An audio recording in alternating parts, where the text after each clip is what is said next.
All right. So just a little bit about myself. I haven't done one of these sessions for a little while, but I did used to do all of the demonstrations for Australia and New Zealand, as my main role is that I work primarily as the National Operations Manager for this part of the world and this part of the company. I have been crazily enough, next year, in about a month's time, it's going to be 40 years since I've worked in some kind of volunteer leadership position. I have a wealth of experience. I've worked across that period in primarily the disability sector, the healthcare sector. I looked after a large hospital-based volunteer program for nearly 20 years.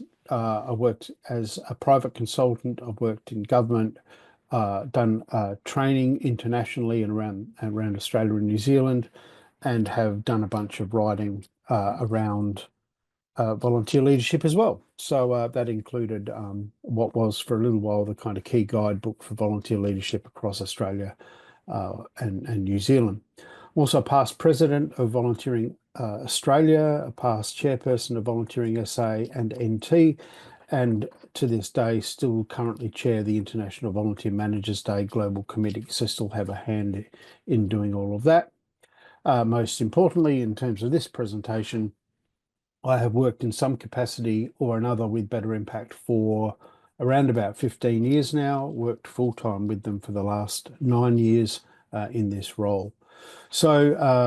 It's my pleasure to obviously introduce you to our client impact package today.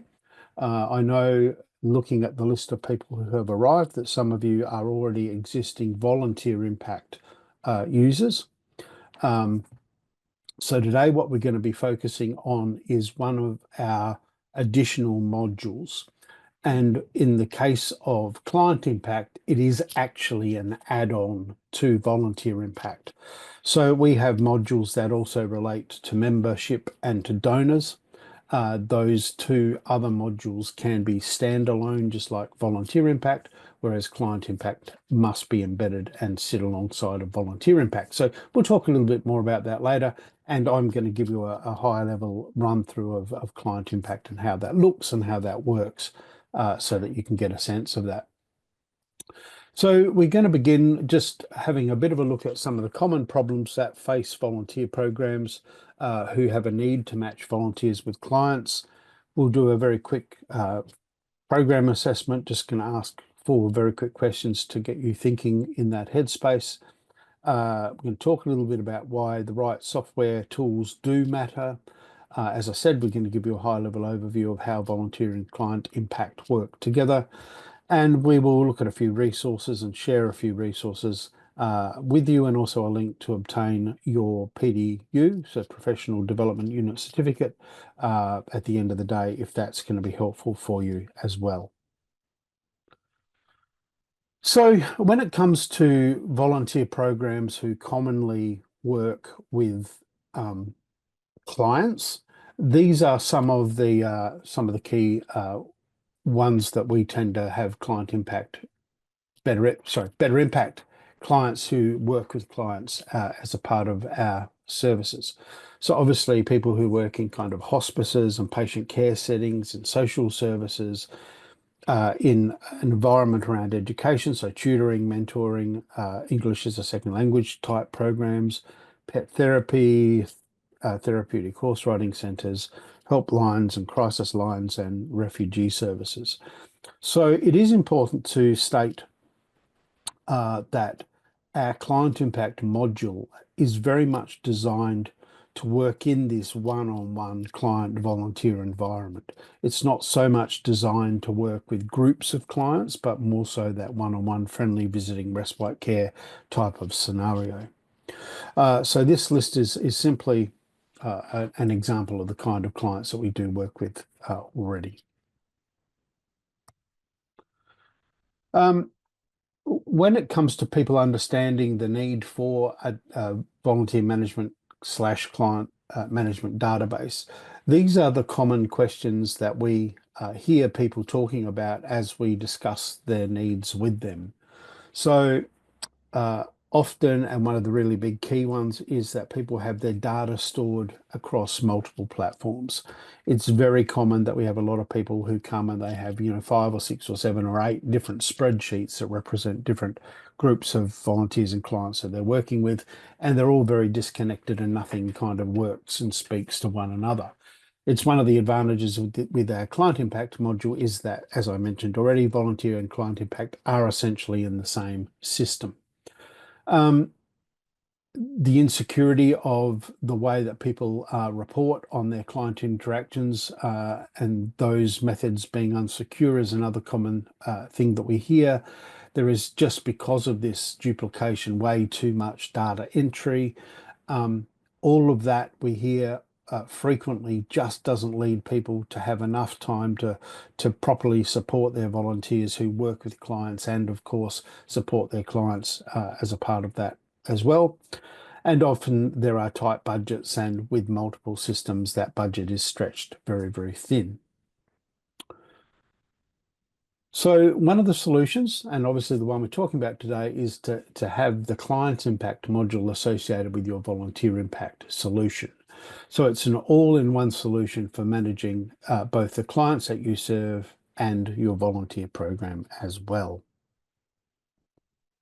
Before we kick on any further, I talked very briefly about the fact that often people are concerned about the security and integrity of the data, and you would be surprised at how often people still don't understand how susceptible having data simply stored in Excel spreadsheets and other ways that people might store data can put an organization at risk. So we are very proud that we are fully ISO 27017 and 27001 certified. What that means in kind of layman's terms is this ISO certification is the world's best known standard for information security management systems. So it's essentially saying that we're doing things as well as we possibly can according to international standards. To gain ISO certification, we've had to work very hard at ensuring we meet the standards that are very heavily stipulated by that program, but also annually we need to be reauthorized and vetted against those standards. So it is world-class, world-leading certification around the security of data. That, in this day and age, is a very important thing to understand, and one of the most common questions that we get asked. All right, so let's ask you all just a couple of questions. I'm just going to shut this screen here if I can. Okay, so some key questions just for you to get us understanding what the concerns may be for all of you. And I'll just ask you to go into the chat as you read these few questions and indicate using the numbering system, so 1, 2, 3, 4, or 5, which of the issues most resonated with you from the last slide. So for you, in your setting, is managing data in multiple disconnected systems a big issue? Is it around having unsecured methods of volunteers reporting on client interactions, too much data entry, not enough time to lead and engage with your volunteers and clients, or a tight budget? So Nikki said 3, 4, and 5, data entry, not enough time and a tight budget. Trina's indicating that it's around having stuff all over the place. Jenny is saying all of them. So they're the responses that we have so far. And it is important to be saying 1 and 4, so not enough time in managing data in multiple systems. It is important to think through what are the issues for me and what are the key things that I need a system to be able to help me to achieve. So that's one of the reasons that we ask this question and get you thinking about it. Secondly, how are you currently managing your volunteers and your clients? Is it via spreadsheets? Are you using a different volunteer management system, VMS, or is it some other way that you're currently doing that? So again, I'll just give you a second or two to have a go at that. So we're getting a couple of ones. So spreadsheets. We jokingly always say that our spreadsheets are our biggest competitor. Trina is saying other. Nikki is indicating another volunteer management system, and Melinda. And we've got another spreadsheet user there as well. So as you can see from those responses, data is stored in a variety of different ways across the board. How are you currently managing your clients? Again, that may be very similar to the answers you've already given, but again, if it's different to the responses that you've already given, let us know about that. So again, Jeannie is saying, again, spreadsheets. Trina is other. So again, just a couple of preliminary questions. And one more just to ask you, and this is a really important one. So in your opinion, what's most at risk if change doesn't occur in terms of the way that you manage your data? So is it likely that you're going to have volunteer turnover and disengagement, or client turnover and disengagement? Is it likely that staff might begin to get disengaged and move on? And it was only just this week that I heard somebody articulating to me that they were very disengaged with the platform that they had been asked to use in a student volunteering setting. Is it about wasting money for your organization, potential damage to your organization and the program's reputation, or is it something else? So again, we've got a bit of a variety here. So volunteer turnover, wasted money, damage to the organization's reputation are all coming up. We've got staff turnover by a few people. And for B, it's potentially something else as well. So good to kind of think about those things as we move forward with the demonstration. Talking about staff disengagement, and as I mentioned, this came up only just this week for me already. More than half of all employees are unhappy at work because of the software tools that they're using.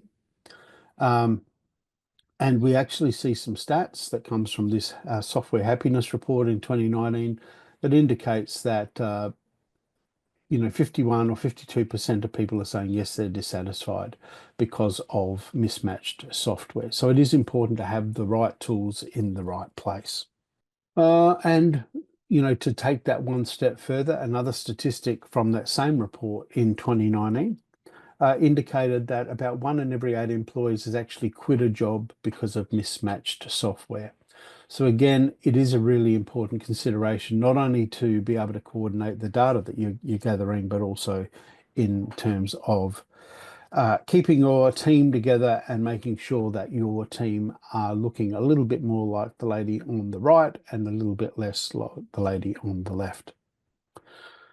All right, so let's take a bit of a look at the software, get into the practical stuff that I know you're all keen to see. Fantastic. Okay, so what we're seeing here is the administrative page of our database system, which contains both volunteer impact and client impact. We've already spoken about the fact that what client impact brings to the table is it enables us to fully integrate volunteers with clients. And you see that right here on the homepage, where if I click the volunteer tab here, what we're seeing are this series of status numbers, and these represent where our volunteer records are within this system based on where they are on the volunteering journey. But most importantly, when I click the client tab, I get a different set of numbers, and that's because these numbers relate to records in this software that are related very, very specifically to the client records that we have in here. So very much we have both volunteer and client records both in the one environment. For those of you who are on the call today and who are not familiar with volunteer impact, I'm just going to very quickly show you what a volunteer record looks like. We're not going to go into a deep dive here, but a volunteer record, obviously we can capture information all about our volunteers. That includes information about who they are, but it also includes these other fields like, what qualifications do they have, what skills and training do they hold, but also a bunch of other information that we can capture in here all about that person. Why do they want to volunteer with us? Again, what skills do they bring to their volunteering? Things like their emergency contact details and kind of checks and balances that we might need to undertake in order to, gather information about our volunteers. Of course, using Volunteer Impact, we can also recruit people online. We can do rostering and scheduling. We can log hours and gather feedback from volunteers. There are tools in here about, online education and a whole bunch of other things. Uh, I would highly recommend, because we really are focusing on client impact today, that if you are not already a volunteer impact user, because it has to be attached to client impact, that may be another webinar that you might like to get involved in, or make time with my colleague Didier to have a deeper look at that as well. What's most important about this tab in particular, this custom field tab, is that this field is 100% built based on the needs of your organization in relation to its volunteers. Why is that important? Well, it's important because if I open a profile of a client in this record, we see kind of a scaled down view of what we were looking at with volunteers just a moment ago. So we still have the contact page here, so we can gather contact information all about Charlie. Let me just assure you, we can certainly include Australia and New Zealand in here. And once we select those, obviously for Australia at least, we can put Australian states in here and so forth. So it can very much be Australianized. Please be reassured of that, and New Zealandized for those from New Zealand. But importantly, these custom fields are also able to be fully 100% customized to gather the information that you do currently or would like to gather about your clients. So this could be medical information, or it could be information about their, emergency contact person, or the kind of activity that a volunteer might be assisting them with. So anything at all that you would like to gather about your clients, they can be simply built in here as a custom field and moved forward. Where a custom field, let's say, what hobbies do you enjoy, where that may relate to both a volunteer and to a client, that field can be shared across the board if you want to do that as well. So that's pretty important. Back on the contact page, as you can see over here, you can pop a photo of a client into their record if you want to do that, the same as you can with volunteers. And just like with volunteers, you can actually have a client application form as well. And I'm not overly familiar with this particular account, so I'm not quite sure what's in here. But again, this would be an example of a client form. A client or their carer or representative could create a profile for them. And again, as a part of this, they would then be asked to enter any information that you might need to understand about them in order to accept them as a client into the program. We have a number of client-based organizations where it is not the client themselves who create the client record. It is actually like referral agencies in that area who will create a new reference essentially for a client, which then pops all the information about that client into the system so that the organization can then make a match with the volunteer. We'll talk a bit more about that in a moment. So we have a question from Jenny. Does this form auto-populate in the client profile? So I'm not 100% sure exactly what you're asking. So the form will obviously, once the fields are built, then when we open a client record, that information will be there. It won't be automatically populated with data. You would have to obviously enter that data, or that data would be entered as a part of the application process. If you have existing clients that you would want to bring across into this platform, that is definitely something that we can assist you with in order to populate the profiles of your clients as a part of the kind of onboarding process. So I hope that answers the question, but we can jump back. So all the information needs to be manually entered for each new client. So as I said, not necessarily we can actually take your existing data and bring that across for you. Because obviously if you've got a lot of clients, that's going to take a lot of time. We want to avoid that if we can. All right, so that's kind of the first level of understanding. We have volunteers, we have clients, two different kinds of records in the software that we can gather information about. Again, a little bit like our volunteers, we can have clients who have different levels of status. So we have applicant clients. You can make people in process clients, so potentially people who are, being vetted for their suitability of the role. Then you would have a regular client pool, and then you can make clients inactive, or for people who may no longer be a part of your program, you can archive those records, kind of bury them there in the background so that the details about those clients are always there. Should they ever come back into the program, you can just reactivate that. But also from a reporting point of view, you can still access all the details in those archived records. So what now becomes important is understanding how do we kind of link volunteers to clients? And there's kind of a couple of different ways that that can occur.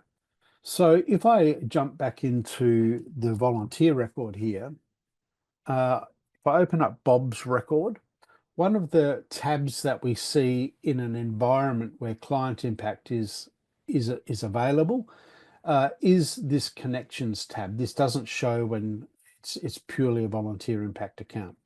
And so in here, we can very quickly see that this volunteer, Bob, is associated or has a connection with Charlie.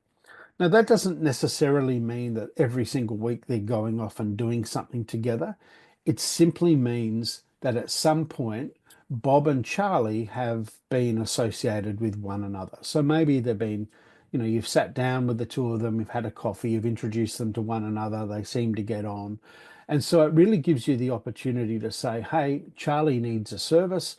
We can see that Bob and a few other volunteers potentially have all been introduced to Charlie in the past, so they can then be appropriate people that we might approach to actually do an actual activity with them. So there's that level of association that we have between clients and volunteers. And again, if I go back into Charlie's record, the reverse is true. That over here we also have a connections, and we can very quickly see which volunteers are associated with Charlie. So in this case, Bob and Victoria, so they would be prime candidates should we need somebody to help out with a job. We can understand that information. There's some reporting that helps us to understand who is linked to who. So here under the People tab, I think, yeah, at the bottom here, we have this area called Connections. So at a glance, we can look at volunteers. So here's our volunteer list, and here are the clients that they are associated with. So again, we can see that Charlie is, associated with more than one volunteer, and some of these volunteers have more than one client that they're working with. The flip is also true, that we can look at our client list and we can see which volunteers they are connected to. Again, just to reiterate, what we're talking about here is just these people know one another, and they are potentially people that we can connect, in the need that we have an activity or a role or a job or a visit that needs to occur. So that's the second way that we can then connect people. And so let's take the example of something like a friendly visiting program, or actually, let me have a look and see what's in this account. So if I come in here to the activities area, so again, for those that aren't familiar with our software, an activity is best understood as being a job. It's a role or a job or a task that we need a volunteer to undertake. So we can see here, for example, here's Charlie again. So we can see that there is an activity. This activity goes through to the end of the year. I could dig a little deeper and have a look and see how often this happens. So it looks like it happens a couple of times once a week, or a couple of different shifts once a week for that particular role. And so what we need to essentially do, because what we've done here is we've said Charlie needs a visit 1 day a week, but we've got 2 different activity times that we would like a volunteer to be meeting with Charlie.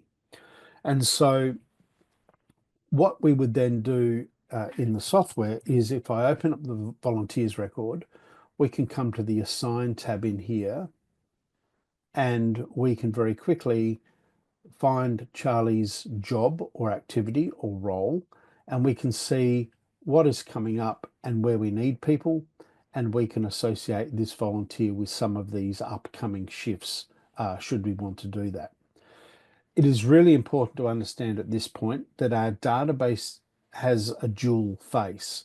So the view that we're looking at the moment is the view that we would see as administrators when we are looking at the database. The other view is that every volunteer has their own username and their own password, and they can log into their own volunteering space. And depending on how we have set these activities up, potentially a volunteer could go and have a look around and see where you might need support and help and say, hey, I can see that Charlie needs a visitor on Monday, the 9th of December. Yep, I'm going to go and sign up for that activity and help the organization out. So that is one of the ways that the software can be set up. And we can even set the software up using a tool called qualifications, so that only those people who are associated with Charlie would get to see Charlie as an opportunity. They wouldn't necessarily get to see other clients that they haven't previously had an association with. So it's as simple as that if we want to make those allocations. But also here in Bob's record now, I can look at his schedule and I can see that he has 2 upcoming visits with Charlie. From here, if I want, I can view a little roster for Bob. I can even flick that to him as an email just to say, don't forget you've got these visits coming up with Charlie on the 9th and the 16th of December. Bob, through his own volunteering profile, he also has the choice to subscribe to either a weekly automated email that will send him his next visits, or he can subscribe to embed his next visits directly into his own personalized Yahoo, Google, Outlook type calendars. So there are a lot of tools there that make it easy for volunteers to be reminded that they have some upcoming visits with their client.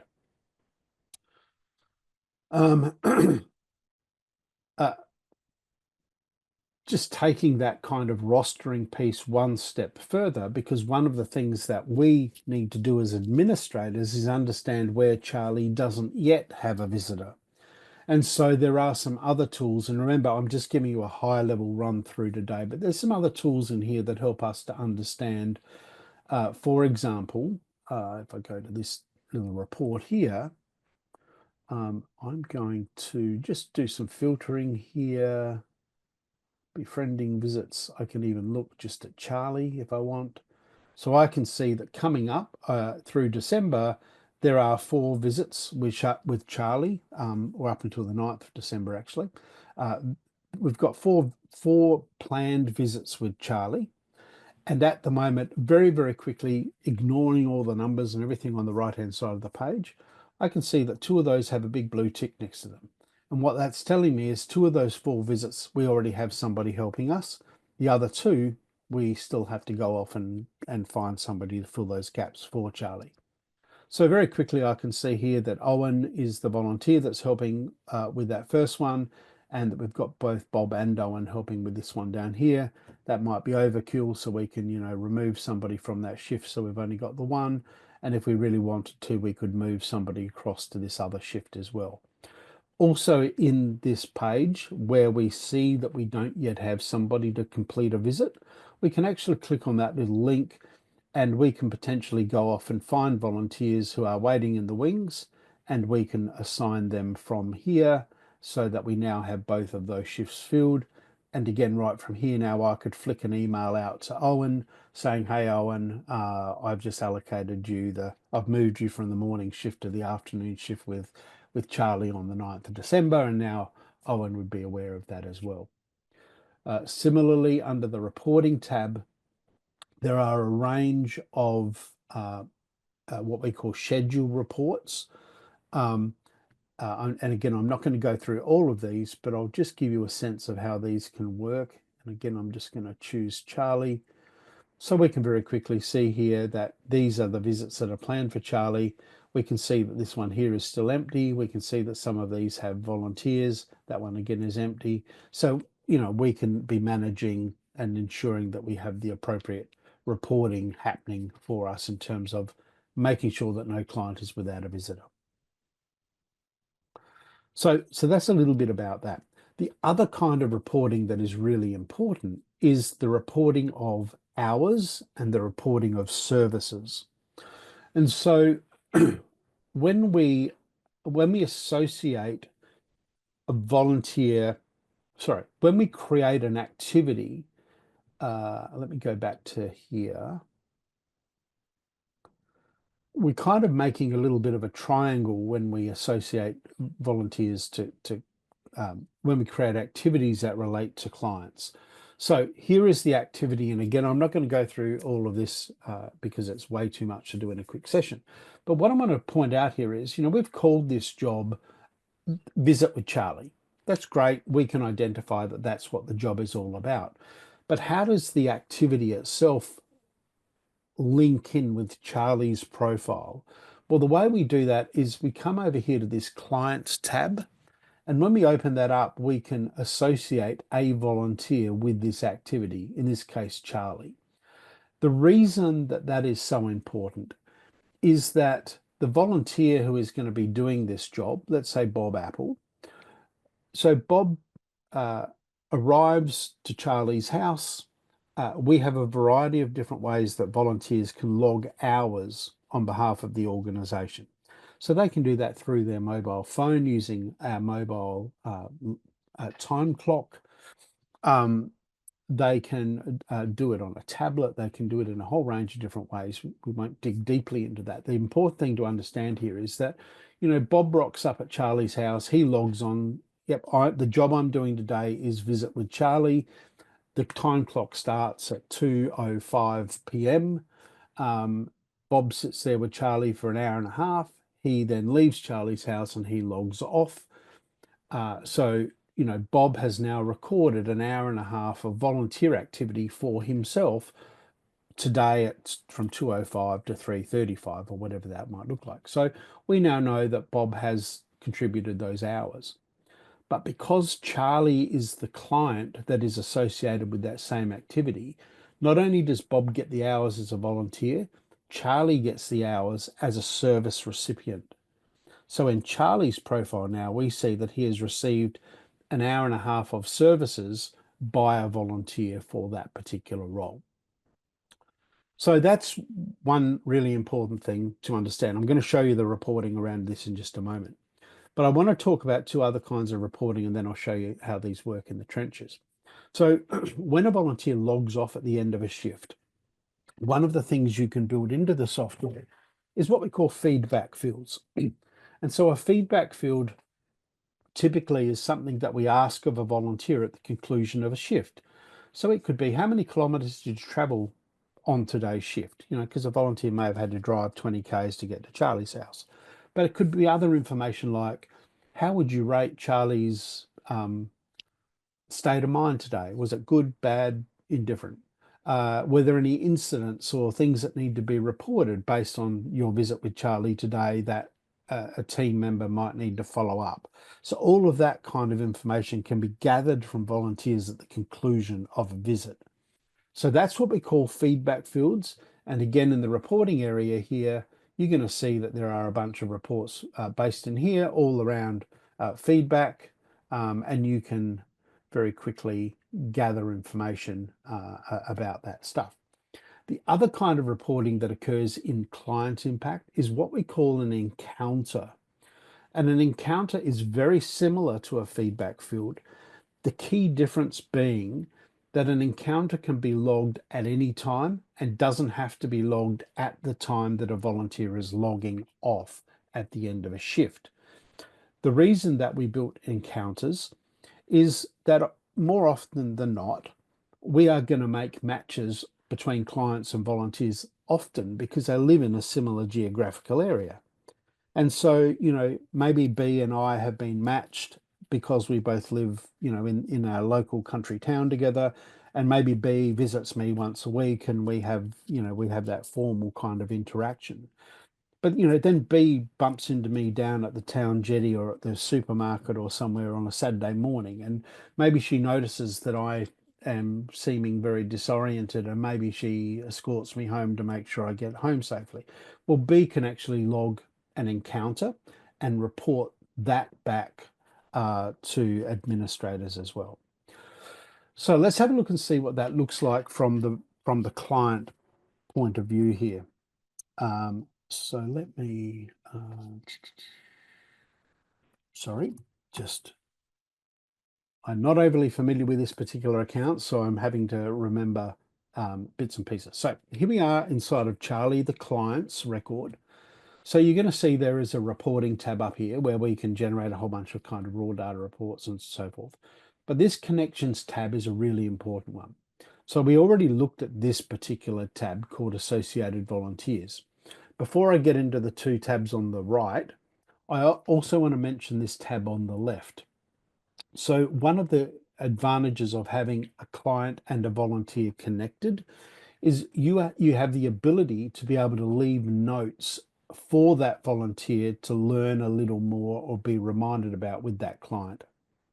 So these notes are visible to the volunteer when they are logged into their profile. If you've got time, I'll jump in and show you what that looks like in a moment as well.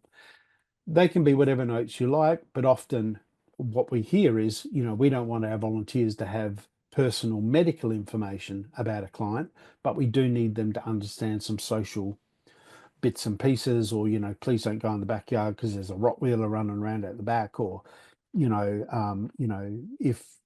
if he doesn't answer the door, please knock on the neighbor's door. He may often, but that kind of stuff. So that's just another little tool that's built in here. But then when we come over here, we're going to see hours and feedback. So in this particular example, we can see that Owen has been doing a lot of visits. There are no feedback fields associated with this particular job in the software. So all we're going to get in here are the hours and the dates that these visits have been accrued. There's 13 pages of these in here. Again, the reports tab will enable you to kind of pull that information out and look at it in a lot more detail. And then we have the encounters page over here. So this will give you a little bit more of a sense of the kind of information we can gather through an encounter. So, what kind of assignment was it? Was the who in the hospice was notified? How was the patient's appearance? This kind of stuff. We do have clients who do not use feedback at all, but they just use encounters. So they'll have a volunteer log their hours, but at the same time, they'll have them log an encounter. 6 of one, it's half a dozen of the other. Both are equally valid and valuable, and both allow you to gather information and then be able to report on this information as well. And of course, all the key elements of being able to search or email in the software that we can do with volunteers, we can also do with clients. So because we have client records in here, we could email all of our clients or our applicant clients, and we can search by any particular field that we might have in the database. So that's just a very quick overview that hopefully gives you a little bit of a sense of how it all works. So a client themselves, if you wanted them to, they, like volunteers, can have their own client page, and you can leave messaging on that page for them as well. And I just want to see very quickly if I can just show you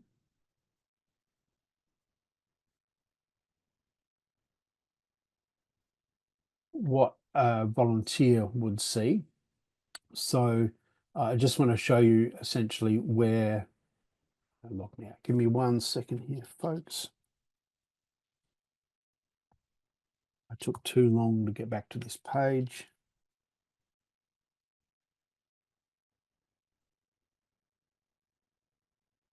So this is me logged in as Bob. the volunteer. So for those that aren't familiar, oops, sorry about that. Volunteers can have badges, they can receive news like clients can as well. The key thing here is, again, we can ensure that if you want that a volunteer can see where you might have gaps in your rostering, again, we can be very tailored with which volunteers get to see which opportunities, and they can just sign up in here. They can view their own schedule of what's coming up. Potentially they can remove themselves as well. And then in the contact page here, this is where they would see information about the client that would help them in their visitation with that particular client. So so that's quite a neat little page. And of course, they then have control over, all of their other details that they can keep up to date for you and so forth as well. So that's a very quick overview. I'm just going to go back to where we kicked off earlier and just run through the last couple of slides, but certainly give you some opportunity to ask some questions in a moment as well. Before I do that, I just want to let you hear from a couple of our existing clients. It allows restricted access for our managers. So it basically means that we can set what each of our managers can see, which volunteers they have access to, and also what they can do on the record. So they might be able to view it and not edit it, things like that. Their application then becomes their database record, which is amazing. It means we didn't have to input anything, and we can attach documents to their records, monitor qualifications, expiry dates. It's all in one place, which is amazing for us. We can just go into the system and actually choose that option that Cam was referring to, where we associate the client to the volunteer, and then the volunteer is able to access a limited amount of information in a notes for volunteer section. That's really helpful too, and that really alleviated a lot of work in terms of paper sheets that we were giving to volunteers and tracking it in binders, and all that information is at my fingertips. I don't have to contact the volunteers and ask them to bring in their sheets so that I can look them over. I can just go into the client's profile and see that the note that the volunteer has logged. It's super simple from the volunteer side. We wanted something that was going to be easy to roll out to our volunteers, knowing that they weren't really going to like change anyway, and that we would also be able to use that was easy for us on our end. Client impact, we needed to find something that was HIPAA compliant, because you were talking about confidentiality and security. For us, it's all about HIPAA.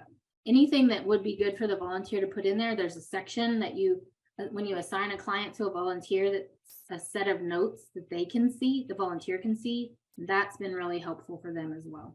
One of the big concerns was security. Our finance director was like, HIPAA compliant, it's got to be, and I was like, it is, look, it is. The ability to customize has been absolutely phenomenal for us. That's been one of my main jobs, was to go through and look at all the different kinds of forms that we used to collect data, and then tailor better impact for that.